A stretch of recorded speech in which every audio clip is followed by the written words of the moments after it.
Hi, my name is Debbie Suey, and this is my video observation journal, entry number 1, for the Autism Authorization Program at Brandman University.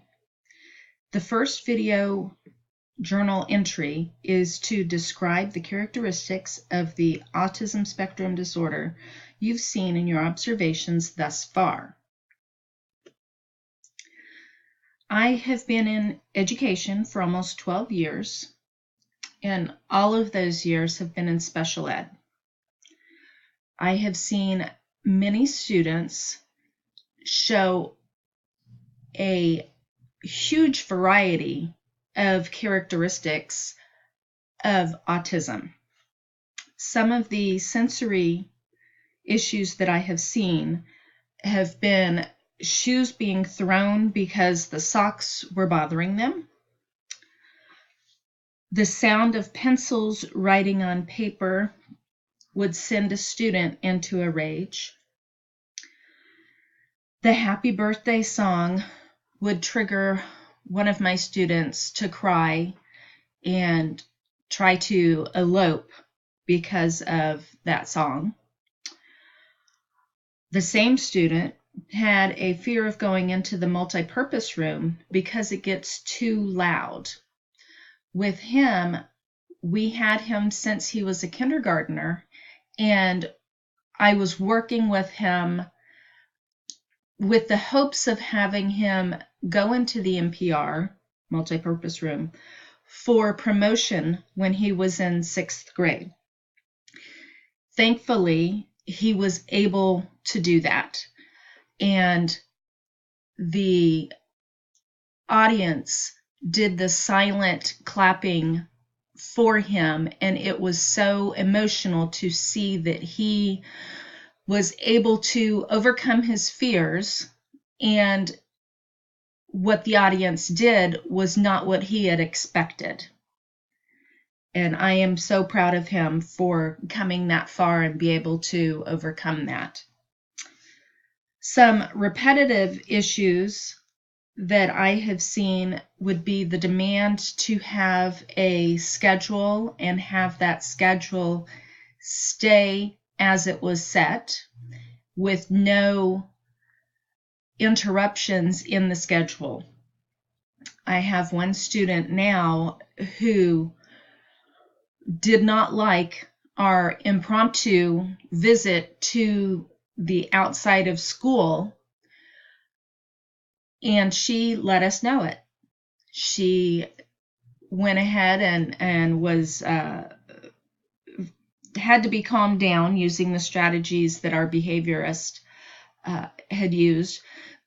But the unexpected change in our schedule is necessary to help the student understand that she can survive even if the schedule changes a little bit. And we got through that, and we are continually, every single day, taking one step forward and 2 steps back. But we need to help her understand that sometimes changes happen, and it's okay.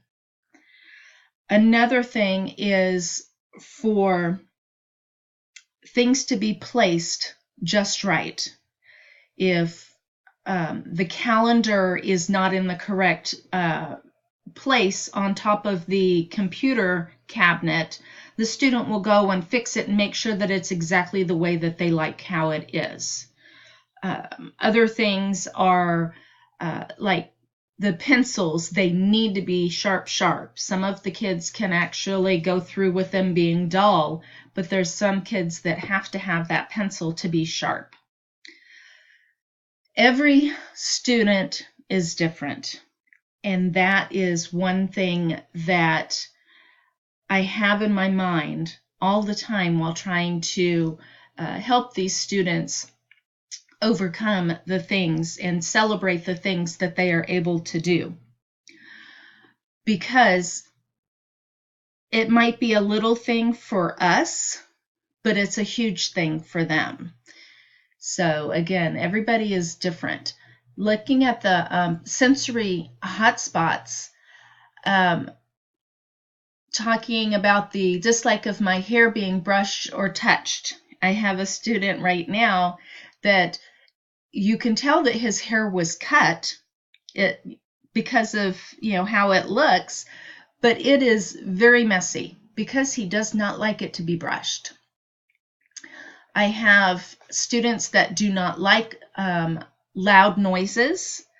We have a Cultivating Creative Minds program that's going on in my school right now, and one of the presenters is doing hip hop music. And so one of my kids have to go in with earmuffs on because it's just too loud for them. Let's see. I sit awkwardly and fidget on the carpet is another one of the sensory hotspots. I have kids that can't keep themselves still, and the way that they sit on the carpet is not crisscross applesauce. It's however they need to sit as long as they are sitting up. I have kids that have the poor fine motor skills and they don't like writing. Cutting is another thing. All of my kids like cutting, but writing is really hard for one of my little kids. He says after he writes like two words, he'll say, "Oh, I'm tired." And you have to encourage him to keep going and say, "Honey, you've only written 2 words. Let's see if you can write 2 more words." It's just all of my kids are so individual. It's great because we know that they are individual, but when something comes up that we haven't seen before or in a different manifestation, it's mind-boggling for us, and we have to try to figure out a way to help that student with that issue. I see some fabrics make me upset and uncomfortable, and that's with like the tags in the back of shirts or in the back of underwear. And I love that there's now the line at Target that has no tags and the seams are better for the kids. Let's see, I chew on everything. I had a student a couple of years ago. Didn't matter what it was, he would stick it in his mouth and he enjoyed it. So he had his little, it was the letter P that was on a string for him to chew, and still trying to get him to overcome that and replace that behavior with something else. I am always learning new things. I am not only learning from school and the articles and research and studies that I've been reading, but I've also been learning a lot from the people that I work with. The aides in my classroom are terrific. One of my aides is a behavior specialist. She works with kids outside of school, and she applies her knowledge for ABA with all of the kids in the classroom, and I am constantly learning from her, and I love that I have the people that I work with.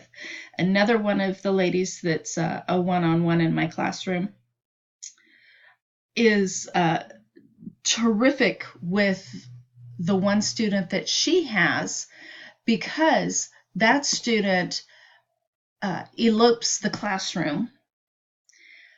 She did it a lot the previous year. It was like a couple of times a day that she would elope the classroom, and we've gotten down to this year where she maybe has left the room 3 times, maybe 4 times since we started school a month and a half ago.